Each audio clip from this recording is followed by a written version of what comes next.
mbokk yi tey wala mun naa wax sax fan yi yépp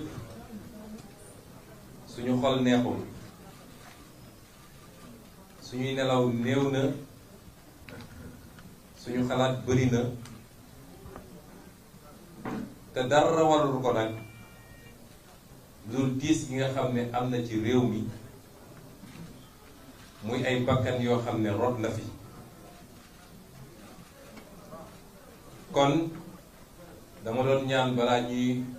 dugg ci waxtaan bi rek ñu daal di def 1 minute de silence jagleel ko suñuy doom ndax ñi fi faatu ñëpp wala ñi ci faat ñëpp ñun lu ñuy doon ndaw ndaw ndaw mat nañu doom tey jox nañ ma liste boo xam ne jeexagul ndax ñi ngi confirmé ñi ngi xool ñeneen ñi ñi ci tudd ba am confirmation waaye liste bi ñu jotagum mat na déjà fukki nit benn bakkan bu rot rek ci anam bu mel nii nga xam ne dañ koo faat musiba la ci réew mi rawatina nag buñ nee tey mat na fukki bakkan yooyu nag mooy ku ñuy wax Baye Cheikh Diop amoon fukki at ak juróom ñaar 17 ans ñu ngi ko faatee fii ci Yëmbal Cheikh Koli amoon ñaar fukki at 20 ans ñu ngi ko faatee ca Bignona Famara Goudiaby moom it amoon ñaar fukki at 20 ans ñu faat ko Bignona Pape Sidi Mbaye amoon moom it ñaar fukki at 20 ans ñu faat ko fii ci Kër Massar Sadio Camara am fukki at ak juróom-ñett 18 ans ñu ngi ko faatee Diaoubé Mansour Thiam moom it am ñaar fukki at 20 ans ñu ngi ko faatee fii ci Ndakaaru Alassane Bari amoon fukki at ak juróom-ñaar 17 ans ñu ngi ko faatee fii ci Centenaire ci Ndakaaru Moussa Dramé amoon fanweeri at ak juróom 35 ans ñu ngi ko faatee ca Ndofane Bourama Sané amoon fukki at ak ñaar 12 ans ñu ngi ko faatee Bignona ak Modou Ndiaye nga xam ne moom la ñu mujjee xibaare ñu faate ko tey fii ci Parcelles Assainies ci anam yoo xam ne ñaaw na fu ñaawaay yem kon ñu ngi leen di ñaanal borom bi xaare leen àjjana may ñaan nag ñi fi nekk ñépp journaliste comme participant ñu taxaw def 1 minute de silence jagleel ko suñu rakk yooyu ak suñu doom yooyu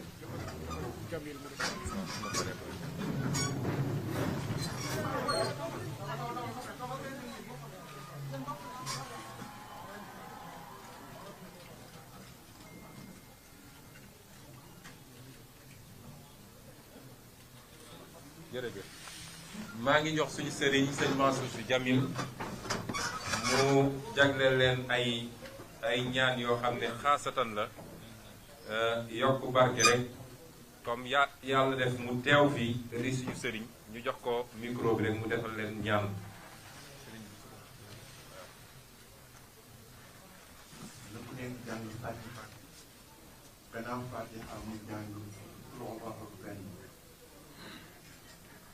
ñaan yàlla mu naan da leen si déggu Kawsara pour que wax benn bu nekk ànd ak bis waaye ñeneen ñi nga xam ne bokk na ñoom diine ñu def seen prière waaw man di miin naa ko parce que je suis le co-président du conseil mondial des religions pour la paix wala ñuy def lu nekk bu nekkee ñaan ci seen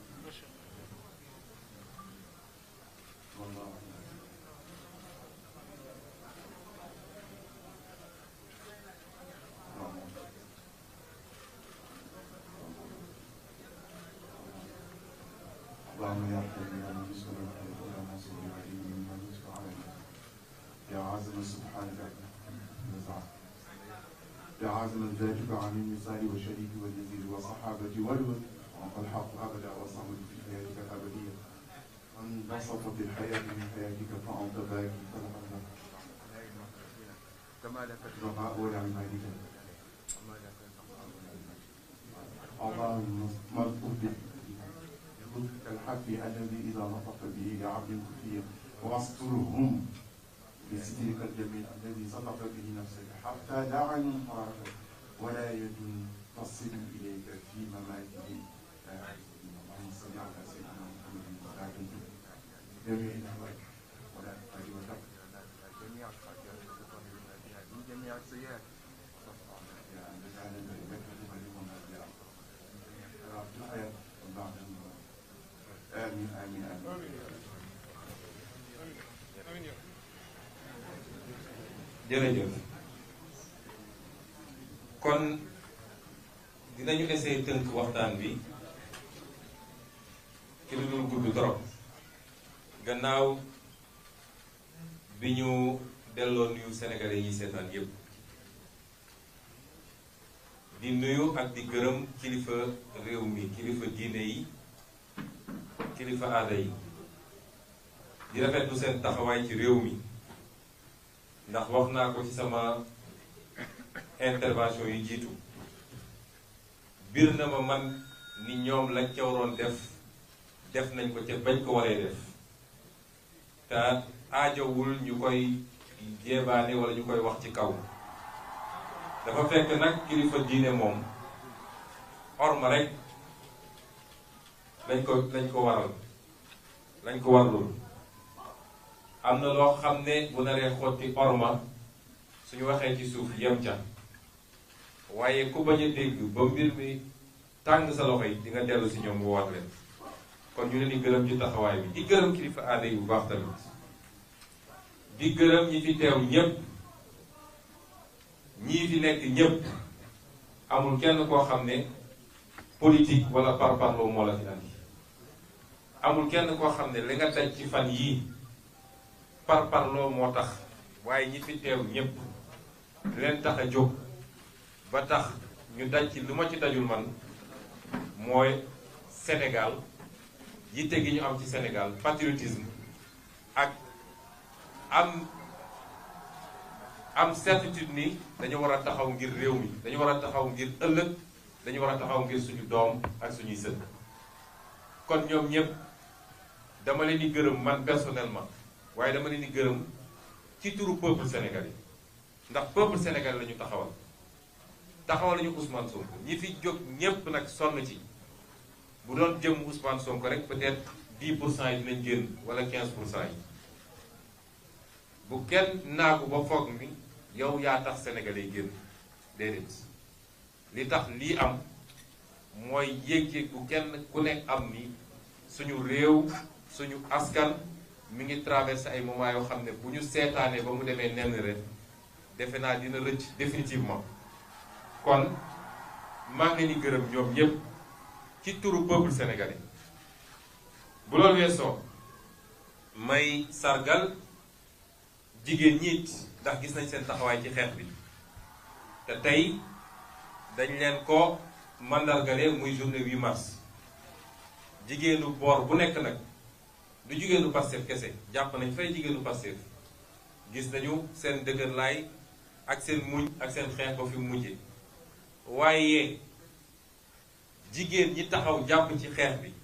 ñi ma mën a lim ak ñi ma mën a limul defe naa Adja Yacine ngi nii toog sama wet sama avocat ay dëmbooji gi nele ñoom may mën a busu ak keneen su ma leen doon lim tey du jeex ñoom Aïssata Sabara ñoom nu mu tuddati Mame Diarra Fam ñooñu ñépp nag ku ma limul rek bu mu ci mer ñu delloo leen dugal leen ci journée bi di leen jaajëfal bu baax mbokk yi li xew ci réew mi doy na waar li xew ci réew mi ah def naa ñoom Decroix ñooñu ëpp expérience foofu ñooñu fi gën a yàgg waaye gëw ma ni lii fi xew mës na fee xew ci Sénégal du événement 63 du événement yi ko jiitu du 68 du 2000 du 2012 88 93 ba tey jii defe naa lii xew ci Sénégal mës na xew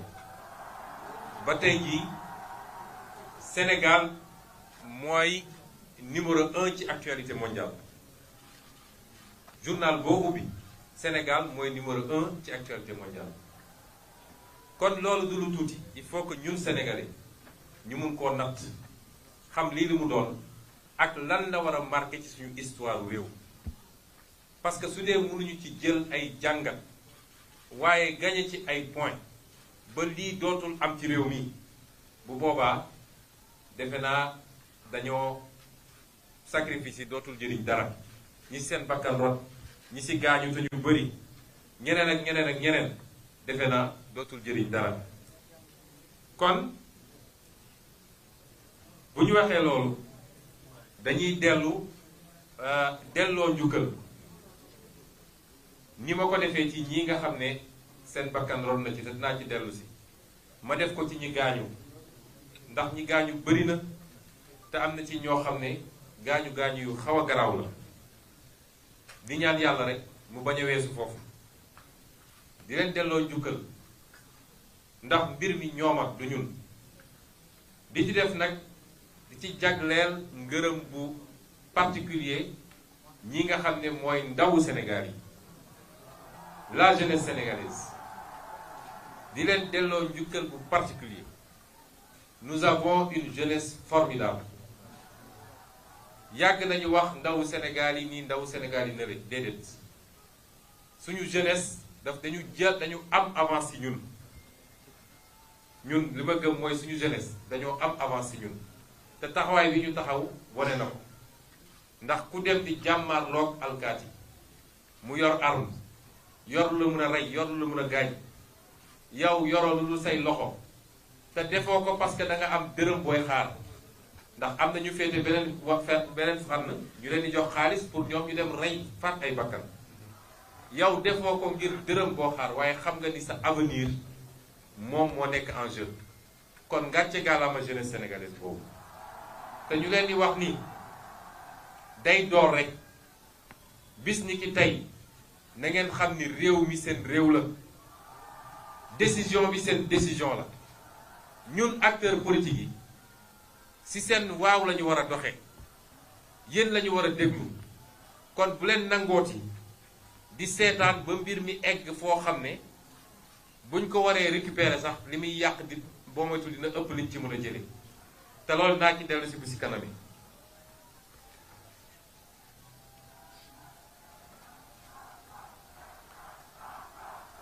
ma wax nag ni ñooñu ñépp nag nga xam ne sonn nañ ci mbir mi même ñi toog seen kër di ko naqarlu même ñi yor seen kurus ak seen sijaada di ñaan bu ma nekkee fii tey di waxtaan ak yéen xam leen ni yéen a tax ndax bu ngeen amuloon taxawaay boobu waxuma la tey jii waxuma la àjjuma bii passé waaye lundi 8 février laa waroon nekk Rebeuss kon tey fii du ma toog di wax ak yéen kon bu leen kenn gëmloo ni dañ ñoo may faveur may ñu faveur waaye seen taxawaay li mu firndeel rek mooy li tubaab naan la souveraineté appartient au peuple mooy kàttan dëgg sañ-sañ dëgg ci réew askan bee ko moom kenn moomu ko ñoom dañoo faral di wax loo wax ñu ne la force reste à la loi restera à la loi waaye la loi mooy le peuple la loi du député la loi du Macky Sall la loi du Antoine Diome la loi mooy la volonté populaire ku dem nag ba sàggane ko foog ni loi yi ñu voté te peuple bi voté ko mun nga koo jalgati di ko teg ci kaw nit ñi peuple bi dala koy fàttali te loolu moo leen dal tey kon taxawaay boobu ngalawaay bu mu dañati Sénégal bu mu dañati parce que li ñuy wax les grandes démocraties boo gisee njiit yi am lu ñu sañul foofu mooy askan wi dafay taxaw jonn di leen surveiller saa suñu commencé génn rek nit ñi génn ne leen lii duñ ko nangu ñu dellu si waat kon ñun ñëpp dañu am taxawaay boobu bis ni ki tey ma wax tamit nii ñii nga xam ne ñi ngi ci kaso yi tey lu ëpp téeméeri nit ñi ngi ci loxo Macky Sall ñii Tambacounda ñii Kédougou ñii Ziguinchor fii Ndakaaru ba Saint-Louis Tivaouane fu nekk jàpp nañ fa ay nit ñoo xam ne sàccuñu reyuñu nit wurujuñu laxasuñu ay billets détourné wuñu xaalisu réew mi seen crime mooy dañoo manifester te constitution moo leen jox droit ñu mën a manifester loolu ñu ngi masawu ñooñu waaye di leen xamal ni duñ leen seetaan te dinaa ci ñëw bu si kaname di masawu it ñi nga xam ne ñàkk nañ ci seen alal parce que dégâts matériels yi bëri na loolu du woon cëslaayu mbir mi ñi jóg di manifester duñu ay bandi duñu ay saay-saay ay nit nag mën nañ cee rax waaye loolu taxu leen woon jóg te it suñu xeex jubluwuñu ko ci askanu sàngam wala réew sàngam du loolu mooy suñu xeex waaye dafa fekk da am fu mbir di toll lépp mun na cee jaxasoo lépp mun na cee am waaye loolu du woon cëslaay bi parce que ku bëgg a yor réew ak ku bëgg a defar réew doo toj alalu jàmbur doo yàq oto jàmbur doo toj kër jàmbur kon loolu ñu ngi koy masawu bu baax it ñi mu dal di masawu njabootu ñi ci faatu di leen jàll te bu soobee yàlla dinañ góorgóorlu ba kenn ku nekk ñu def suñu délégation ñi fi nekk ñépp dox ñëw jaale si leen di masawu njabootu ñi gaañu lañ ci mënit ci taxawut nañ ko def di masawu njabootu ñi nga xam ne tey caabi féete na leen gannaaw wax leen it seetaanuñu ñooñu ndax gannaaw bu ñu jëlee avocat yi leen war a défendre kenn ku ne ñi ngi góorgóorlu ci lañ la mën a jàppale ba doo tumuranke wala sa njaboot du tumuranke waa mbokk yi lii lépp lan moo ko waral lii lépp ci ay tiis yu dal ci Sénégal lan moo ko waral li ko waral mooy li tubaab di wax cupidité ak boulimie du pouvoir mooy xiif bi nga xam ne Macky Sall ak ñi mu àndal xiif nañ ko nguur ak yaakaar nit ñoom dañu war a mun a yor nguur gi toog fi ba faw lii lépp looloo ko andi moo ne de ay at ci gannaaw loolu la ñu xeexoon ba ay bakkan rot fi li andi lii mooy nguur gi ñu teg ci loxo Macky Sall ne ko jox nañ la suñuy moyen jox nañ la budget jox la administration jox la justice jox la armée jox la lépp loo soxla la ñu bëgg mooy nga defar réew mi la ñu bëgg mooy ndaw ñi am liggéey la ñu bëgg mooy nit ñi faju la ñu bëgg mooy tale yi baax Macky Sall wëlbati loolu lépp jël ko mu doon doole bu muy jël di ko teg ci kaw citoyen muy kuy politique muy kuy mouvement citoyen muy kuy société civile ku ne d'accord maak Macky Sall rek teg na doole googu sa kaw loolu moo ñu andi ci lii mu ànd ci ak ay nitam yoo xam ne duñ ko wax dëgg bal sax boo moytul ñoo ko yées moom ci boppam ndax lii am lépp nag acteurs yi bari na de waaye li ci ëpp acteurs yu ndaw la boo ko doon seet ñeenti acteur la muy Macky Sall Antoine Diome Malick Sall ak Bassirou Gueye ñeneen ñépp ay suq lañ yoo xam dañ leen di defloo ay ancien directeur u domaine ak ay avocat ak ñooñu ñëpp dañ ay pion lañu waaye ñeent ñii musiba Sénégal yépp ci jamono ji ñu toll tembe ci ñooñu la est-ce que jaadu na 16 millions de Sénégalais ñeenti nit rek lëmbe leen est-ce que loolu war nañ koo mën a continuer nangu ci dëkk bi loo wax nag ñu ne la ñun ñoo yor nguur force restera à la loi te loi boobu duñ ko tudd lu dul bu dee opposant loi boobu dañ koy wëlbati pour mun a jot ci opposant waaye ñoom saa suñu waree loi bi war a dal seen kaw mu ne mukk du fi am ñaata nit ñoo fi def njombe yoo xam ne kenn mënu ko tudd te ñi ngi romb Sénégalais yi di leen narge loolu nag lañu mënut a nangooti loolu tax nit ñi jóg ne lii dootuñu ko nangu dootu fi am ñu war nag di waxtaan dëgg ndax Macky Sall li ko bewloo bokk na ci ñun sénégalais yi ñenn ci ñun sénégalais yi balaa may dee nit ñi toog ñi naan analyse politique lañu ñi naan lii lañ ñu naan c'est un génie politique parce que yow mën ngaa dal ci sa adversaire mën ngaa complot sa adversaire mën ngaa jënd sa adversaire wëlbati ko ba suy waxati doo xam lu muy wax lu mu doon loolu mooy génie politique ñun on a besoin de génie d'État koo xam ne bu ñu la jënkee réew nga defar réew mi waaye soxlawuñu ay génie politique mooy lañ la dénk nga liggéey ko ba Sénégalais yi soo ne woon sama deuxième mandat jeex na maa ngi dem ñu ne la bàyyiwuñ la parce que résultat nga def waaye jël doole bi ñu la jox rek di dal ci kaw nit ñi 9 ans de Macky Sall li fi am musul am ci Sénégal ñaata adversaire la tëj ñaata adversaire la faagagal loolu ba kañ loolu nag lañu mën a tudd nangooti te nag lii mu def dañ koy tuddee ci tubaab haute trahison. haute trahison mooy wor bi gën a rëy ci wor yi mën a am ndax moom biñ ko falee dafa teg loxoom ci suñu constitution daal di waat ne waat naa ni dinaa respecter constitution bi lii mu def du respecter constitution bi dinaa nekk au service des sénégalais lii mu def du nekk au service des sénégalais ku dem ba yow dong nga wéet ak sa peuple nga wéet yow kundum fi nga nekk ak sa juróomi nit sa peuple nekk en face de toi nga am sañ-sañu yónni sa ministre bu immature mu ne peuple boobu yépp ay terroristes lañu peuple boobu yépp dafa am ay intérêts yu ne seen gannaaw di leen financer ndaw ñii dañoo mës a gis ku leen financer taxaw saaga sa peuple ñépp wéet yow dong sa palais tey soo demee ville soo ko fekkee foofu moom dong ak palais cundum peuple bi yépp nekk fii su dul woon militaire ak armée bu nekk suñu diggante tey jii kenn ay bagaasam dañ koy for loolu foog ngeen ni mooy haute trahison parce que liñ ko joxoon ci ay moyens du woon pour muy comploter contre des adversaires politiques dama wax tey ñu ne ma contrôle judiciaire waratoo wax ci dossier bi ma ne juge bi bu ngeen ci waxee ma wax ci ndax saa su ne dossier amoon na fi dossier Khalifa Sall gis nañ ko dossier Karim wax na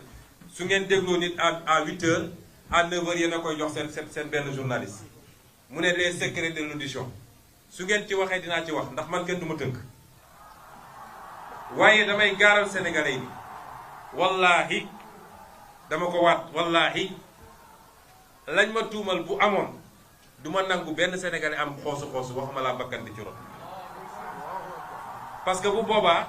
du ma yem ci lañ ma def rek kese mais damay doon criminel kon ñii fi faatu tey yépp man maa leen faat loolu duma ko nangu sama kanam borom responsabilité Macky Sall la ak comploteur am ba tax nag ñu ne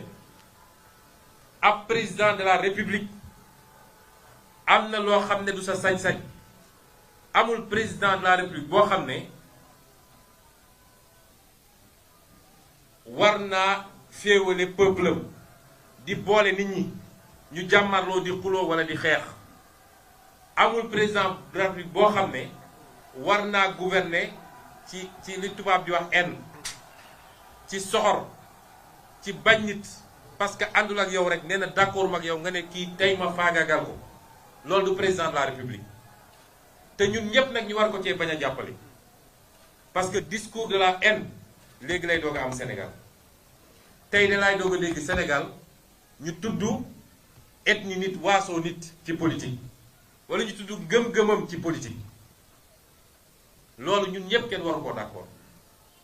te di ci woo ñëpp nag ba ci boolem média yi ñun ñëpp nañu góorgóorlu opposition de programme de projet d'idée d'accord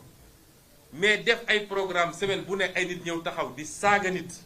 di xas nit di ŋàññ nit di wax ci ñoom moom loo xam ne du dëgg suba du dugg ngoon mu yor njaboot yor ay nit yu ko bëgg yor ay militant loolu mooy taal réew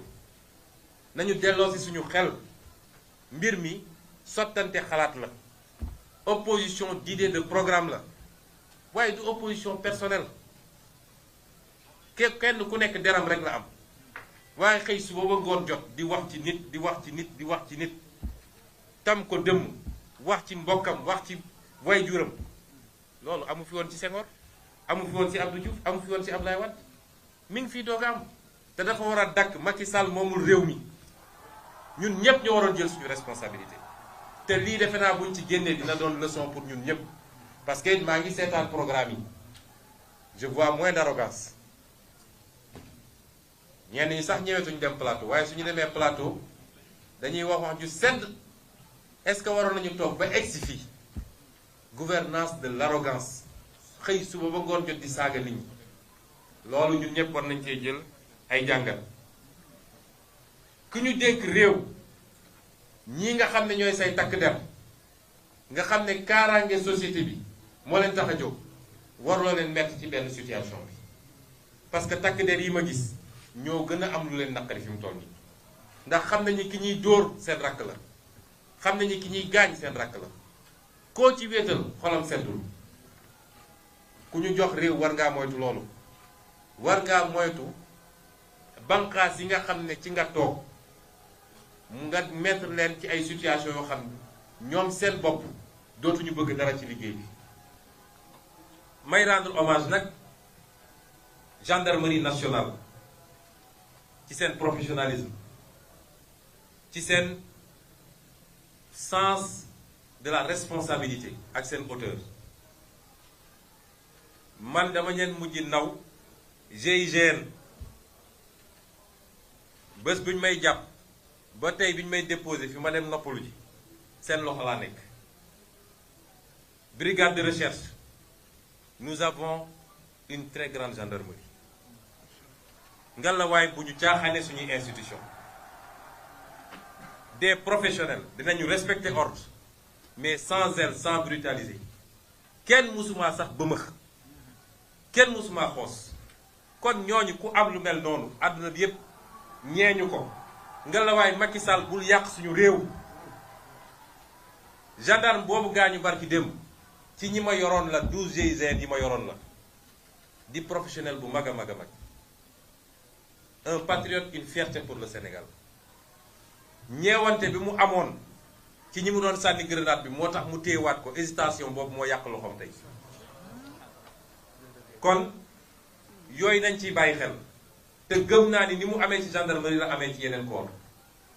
kon politicien yi bu ñu yàq suñu diggante ñun biir sénégalais waaye suñu diggante ak suñuy institution rawatina gendarmerie armée police ak keneen ak keneen. di wax tamit ni Macky Sall dafa trahir le peuple sénégalais. Macky Sall mooy le seul responsable de lii xew ni ci réew mi te responsabilité boobu duñ ko bàyyi mu jaas. Macky Sall amul légitimité pour jiite Sénégal tey ji amu ko woon démb tey doog a ñëw ndax man bokk naa ci candidat yi nga xam ne bi ñu génnee 2019 maa waxoon candidat ñeenti candidat opposition yi ne leen position de principe du ne génn nañu génne xale yi ñu xeex de waaye position de principe mooy duñ ko reconnaître amul légitimité il est le président légal waaye du président légitime. defe naa mel nu man ci ñeenti candidats yi maa yor position boobu ba léegi mosoo leen ma dégg ma ne ko président Macky Sall Macky Sall laa koy wax parce que légitimul dafa mbuxum élection yi. légitimité boobu nag li ci desoon lu tuuti su doon des na moo fi nekkatul kon suñu newoon ci yenn situation yi Macky Sall dañ ko war a wàcce tey jii suñu nekkoon ci yenn situation yi waaye foofu nag laa bëgg askan wi déglu ma nañu déglante bu baax a baax a baax parce que loo gis rek tey ak dal daf cee baax. benn bu kenn dem pale génne Macky Sall ne day wàcc par force parce que loolu baaxul ci démocratie fi mu mën a jëme réew mi du baax moom bu xoolee boppam ba xam ni amatul légitimité pour jiite Sénégal mu ne jóg naa man démissionné na askan bi yëpp jóg tàccu ñu préparer suñu élection anticipée ñi war a dem jàmmarlu waaye bu ko deful nañu ko gunge ba mandaam jeex waaye bu kenn dem ne dañu koy wàcce. ñaareel bi yenn borom xam-xam yaa ngi wax déjà gouvernement d'union nationale ñun de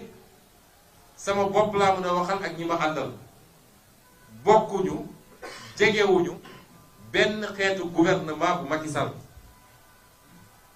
parce que dañ koo nawloo wut ba war a mën a ànd ak moom ci gouvernement parce que koo dem ba ne def na haute trahison mënatoo wëlbati ku ànd ak moom ci ay gouvernement léegi nag mu des fi ma bëgg a waxtaan ak Sénégalais yi révolution bi am na ba noppi kenn mënatu koo arrêté bu ñu ne woon compet Ousmane Sonko yóbbu wala ñu def ko Decroix ñu def ko Cheikh Tidiane Dièye wala Khalifa Sall wala ku munti doon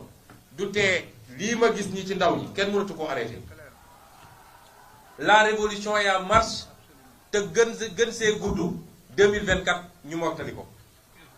la ca des mooy nañu bañ def erreur yi nga xam ne réewu Afrique yu bari def nañ ko mooy dañuy continuer seen révolution ba jegg ci cappaandaw bi mu am ñu ñëw ne ko coppet rawatina nag armée parce que réew am na fu muy toll armée day jël mbir mi te ñaare armée day am ay puissance yu bokkul fii yoo xam ne dañuy jël seeni nit préparer leen pour ñooñu jël réew mi bu ñu sàgganee ba armée jël réew mi lépp lu ñu doon yóotu ak di ko préparer dañ ko ñàkk moo tax ma ne nañu bu ñu syndrome malien baa ngi fii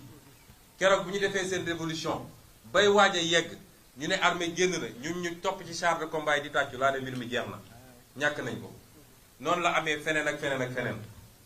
moo tax révolution bi am na ba noppi Macky Sall mënatu koo téye kenn mënu koo téye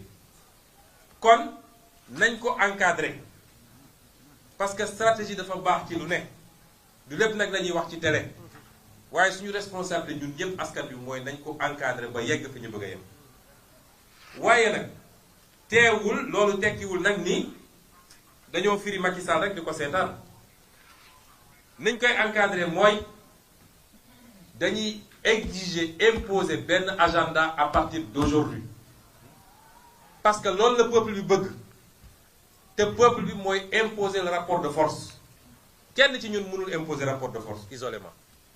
ñun ñëpp suñu dajaloon suñu parti mënuñu ko peuple bi moo mën a exiger imposer rapport de force boobu nag bokk na ci benn lu ñuy exiger la du lu ñu ñaan Macky Sall de amul layam yi lu ñu exiger Macky Sall la bu ci njëkk mooy ñii nga xam ne seen bakkan rot na ci mbir mi te muy responsabilité moom Macky Sall nañu jox ndàmpaay seen waa famille mënul tax ñu rattraper li ñu ñàkk waaye loolu le minimum la ñu bañ a gore di ba mel ni moom ndax moom bi nit ñi xeexee 2011 ba ay bakkan rot ci bi mu toogee ci nguur gi da leen a fàtte ñenn ñi sax commencé ñaxtu ñu tëj leen kaso ñii nga xam ne seen bakkan rot na ci exigence Macky Sall ak état du Sénégal dañu war a jox ndàmpaay seeni famille ñaareel bi mooy ñi ci gaañu dañ leen war a jox indemnité civile et militaire nag laa wax dañ leen war a jox ay indemnité jàppale leen ñu mën a faju ci nu mu gën a rafete ñaareel bi du lu ñuy ñaan Macky Sall tamit mooy prisonnier politique yi mu jàpp na leen libérer immédiatement et sans condition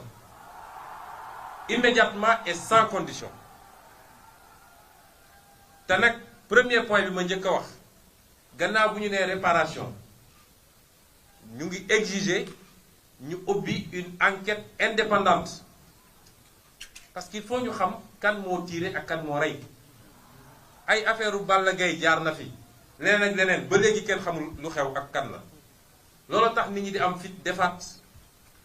enquête indépendante ñuy wax nag ni ñi ngi déposer une plainte auprès de la Cour pénale internationale parce que lii c'est des crimes contre l'humanité te ci nguuru Macky Sall la xewee fii Sénégal ñetteel bi mooy bis ni ki tey dootuñu nangu Macky Sall di persécuter les opposants ak les honnêtes citoyens di leen espionner di leen mettre sur écoute la terreur va changer de camp dootuñu ko nangul Macky Sall yooyu il faut mu jeex tey. démb dégg ngeen gendarme bu démissionné parce que def na liggéeyam ni mu ko war a defee ñu envoyé ko ay police ñu koy espionné suba ak ngoon. Macky Sall moom lan la ñu teg wala moom mooy Sénégal loolu dina dakk bis ni ki tey. ñaareel bi mooy ñi nga xam ne ay milices la yu mu jël moom ay sambabo yi ñu jël jox leen xaalis ñu yor ay jaas yi ak ay fetal di fit nit ñi. exigence nañ leen identifier jàpp leen livrer leen à la justice ñu àtte leen ñoom ak ñi leen yónni nag ñoom ak seen commanditaire. juróomeel bi mooy Macky Sall bëgg na ko bañ na ko dina créer les conditions pour ñu mën a dem ci ay élections nu mu gën a leeree. ay wuruj fichier électoral jeex na ci Sénégal yor say carte d'identité ne du ma ko jox ndaw ñi parce que ànduñoo ak man jeex na ci Sénégal. Macky Sall dina créer les conditions yu ñu mën a demee ci élection yoo xam ne ñépp lay tolloole ku peuple bi tànn ñu ne kii la. juróom-benneel bi mooy ci ni mu gën a gaawee il faut ñu organiser élection yi ci élection locale sénégalais yi tànn seeni maire parce que maire yoo xam ne seen mandat léegi mu def 10 ans kenn mënatu koo nangu. dina organiser élection législative en 2022 sénégalais yi tànn seen député jox seen bopp assemblée bi ñu bëgg waaye dina organiser 2024 élection présidentielle ci ni mu gën a rafete lii lenn rek moo mën a doon exception mooy mu dem ba xam ni moom dirigeetul Sénégal amatul légitimité Sénégal mu ne démissionné naa ñu def élection anticipée waaye duñ ko may benn report mu toog naan maay buum maay bumi maay seet kañ laa koy def ak nu ma koy defee kooku moom jeex na Sénégal. juróom-ñaareel bi mooy na delloo ñi mu xañ seen droit civique benn ci Khalifa Ababacar Sall bii ñaar ci Karim Wade parce que loo xam ne yëkkati nga ko dem ba juridiction internationale ñu ne la jaarul yoon nga ne damay jaay doole kooku du nekk candidat ci réew mi loolu suñ ko seetaanee ëllëg ci man la ñëw gannaaw suba ci keneen lay dem dootul fi nangu élection lu dul ko ku fi war a nekk candidat nga war a nekk candidat Sénégalais yi seet ku leen doy bi tànn ko waaye Macky Sall mooy tànn kuy candidat ku dul candidat loolu jeex na Sénégal. juróom-ñeenteel bi wala juróom-ñetteel bi mooy moom Macky Sall na taxaw jàkkaarloog sénégalais yépp amul moo bon vouloir wala nii wii nii non fii non rek moo fi am na jàkkaarloog sénégalais yépp ne troisième sax dootuma ko tudd waxuma la mandat amu ci droit te peuple bi nee na amu ci droit peuple bi nee na deuxième mandat sax doyal nañu waaye nekk républicain moo tax dinañ ko bàyyi mu yeggali kon bu mu fi taxawati naan ay nii wii nii non ak yu demet jeex na 2024 Macky Sall n'est pas candidat au Sénégal bu amee beneen république bu mu am nag mën dafa dem nekki candidat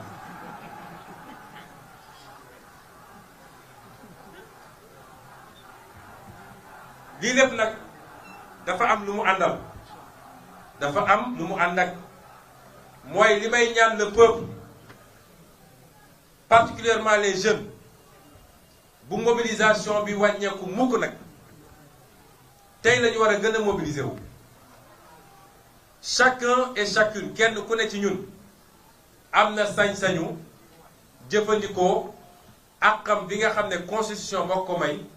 ni man duma nangu ko ma noot loolu ngeen def tey jii loolu ngeen def fan yi yëpp weesu nañu continuer mobilisation boobu waaye na doon mobilisation pacifique parce que dafa am lu Macky Sall foqati woon ci ñun mooy kenn amatul woon sañ-sañu def rassemblement wala nga def marche tey won nañ ko ni ci par force dinañ ko def parce que constitution moo ñu ko may te keroog bi mu ñu koy may dafa ne déclaration ngay def amul autorisation déclaration la balaa may dee ñu ne marche non autorisée France mun a bàyyi nit ñi ñu manifester Canada mun ko bàyyi keneen ak keneen Turquie yow fi nga dëkk Sénégal ñu ne la doo fi manifester parce que son excellence Macky deuxième nee na kenn du fi manifester loolu jeex na ci Sénégal may proposer ñu continuer manifestation yi jël benn fan wala ñaar ci semaine bi 1 million de sénégalais nañu génn yor seen drapeau national xool fu ñuy dem fu ñu koy defee dem taxaw fa exiger que lii ma wax 9 mesures yi ak yeneen yoo xam ne après concertation dina ci yokku Macky Sall da koy respecté wala dootul am jàmm ci réew mi su amee kuy tiit désormais Macky Sall lay doon waaye dootul doon ñun loolu jeex na ci réew mi. may wax nag gannaaw bi ma waxee li jëm ci Macky Sall may lancer un appel ñun ñii ñépp nag di acteur politique askan wi mérité na des acteurs politiques qui soient à leur hauteur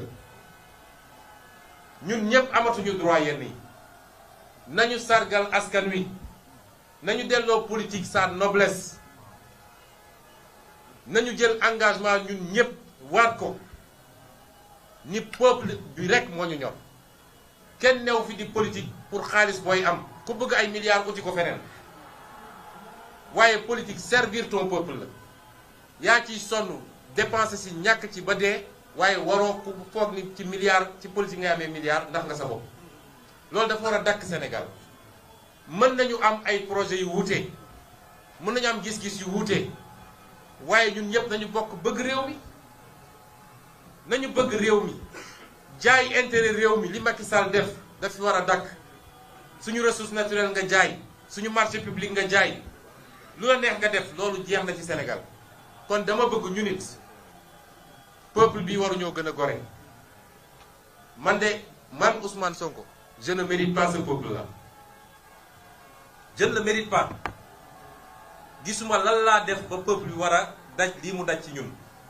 kon ñu nit nañu jël engagement solennel ni bis ni ki tey un nouveau départ la ñu jël parce que réew mi yomb naa defar de te peuple bi amatul droit un 3e ou un 4e départ bii pas ça doit être le bon départ su dee nag dañuy ŋàññi ñi fi ne ba jëlee leen fi ñëw def la ñu defoon wala lu ko yées defe naa bu au bout du compte peuple bi mooy mujj génn ci ñun ñëpp kon loolu ci lu jëm ci ñun la nga la waay nañ ci góorgóorlu ma yokk ci benn poñ la ma ciy waxtaan bëri na torop waaye dafa fekk li tubaab di wax machiavélisme ñu bëgg a utiliser yenn yi à des fins strictement politiques may sànni ay kàddu jëmale ko ci Casamance une dernière fois samay mbokk lay waxal wala lenn ci samay mbokk ndax yàlla may na ma bokk fépp ak lu nit mënoon jàpp ba tax nga jël ngàndaay dugg ci àll bi jàpp ni dañ laa xeeb jàpp ni dañ laa boolewul jàpp ni citoyen de seconde zone nga boo xoolee li xew tey ci Sénégal di nga xam ni loolu amut ndax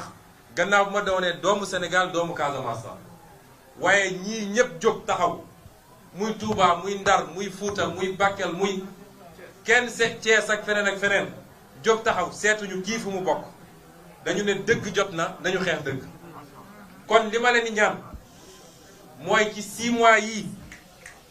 juróom benn weer yii li ma ñaan samay mbokk ci Casamance ku ci yoroon gànnaay na nga ko teg génn ci àll bi ku ci yoroon gànnaay na nga ko teg sans condition génn ñu bokk ndey bokk bàyyi parce que ñun ñëpp sénégalais lañ ñun ñëpp africain lañu gannaaw ga ngeen ànd ak suñu armée fépp fu nit miin nekkoon ngeen wane carte yi ñu génne mine yi génne ndël yi sauver population yi bu ñu nangooti ñu ne dañ koy régler par la voie militaire